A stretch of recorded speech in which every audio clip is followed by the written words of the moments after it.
great place to have this. What a great place to be in. If you take a look around this gym, there's so much history here.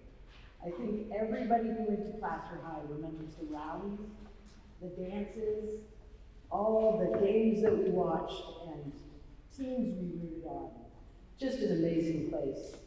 When I was little, I used to come in here a lot, watch my brother wrestle, and I would also come to basketball camps when I was tiny.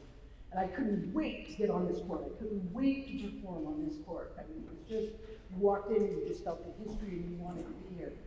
So my freshman year at Placer High, my very first year, I couldn't wait to start practice and all that kind of stuff. But instead of performing as an athlete on this court, I think it was the third week of high school, I got talked into doing that freshman skit at the homecoming rally.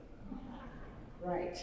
So anybody who's been to Placer High knows what happens to the freshmen at the homecoming rally.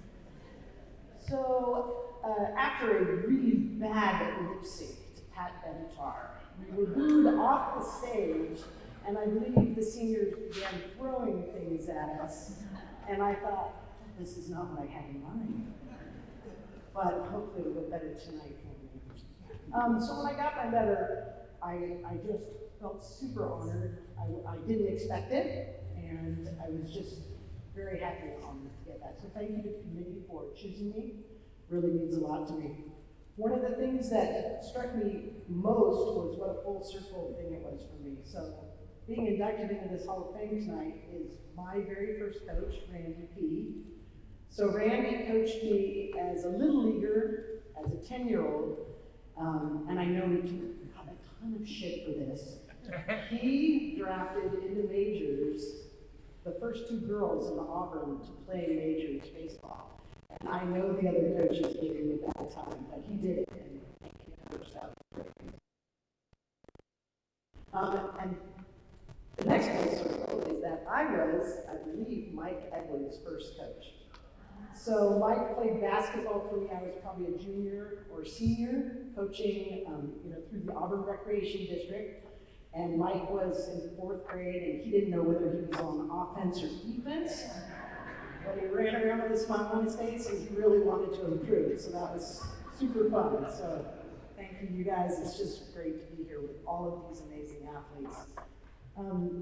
So I just wanted to take a moment and talk about the Auburn Recreation District and Auburn in general and growing up in this town.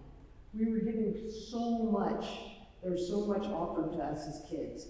I coached and taught in other communities, and there were always athletes saying to me, hey coach, can you open a gym for me so I can shoot?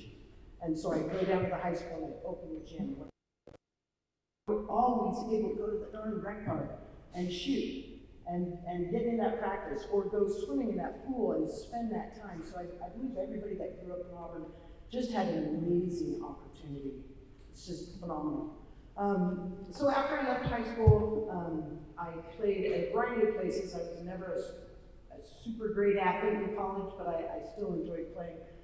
I decided my senior year that I really wanted to go somewhere where I could serve as well as play basketball. Which anybody who's played college sports knows that, especially Division I sports, surfing and basketball, or any sport, do not go together. So a really bad decision on my part. I ended up transferring to UC Santa Barbara and playing there. I had a redshirt season, and then I signed with them. And then after my second season there, I went to a really fun summer camp to be a summer camp counselor. And I met this guy with really long hair, and he rarely wore shoes, and he drove a VW van, and I thought he was pretty cool. So after that summer, we ended up going to Mexico for a couple of weeks, and after a margarita or two, we decided we were going to get married. And I called my coach from the beach and talked to him. And I said, Coach, this was Mark French, he was an amazing coach. I said, Coach, I'm not going to be at practice next week. And there was a silence. He said, oh, okay, when are you coming? And I said, I'm not. There was a longer silence. He hadn't recruited another point guard. And he said, okay, tell me about it. I said, well, I met this guy. He goes, you met a guy? Come on. And I said, I can't marry this guy. And he said, okay, that's more important than basketball. Life goes on. So that was great. I ended up being able to play. I had a 4-year eligibility when we transferred to Chico State, so I had to play there. That was fabulous. Playing Division II was super fun. Basketball was fun again. Had a great season there, and then was the assistant coach for a little bit, and then ended up starting my own family. So I've coached and taught at a few places, and I have to make a confession. My daughters were minors. They played for Nevada Union. And I coached for 4 years for Nevada Union.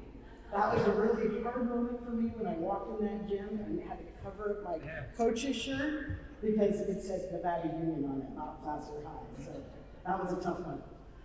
Anyways, I want to thank you all for being here tonight, and I'm really happy to be inducted and part of the Placer legacy.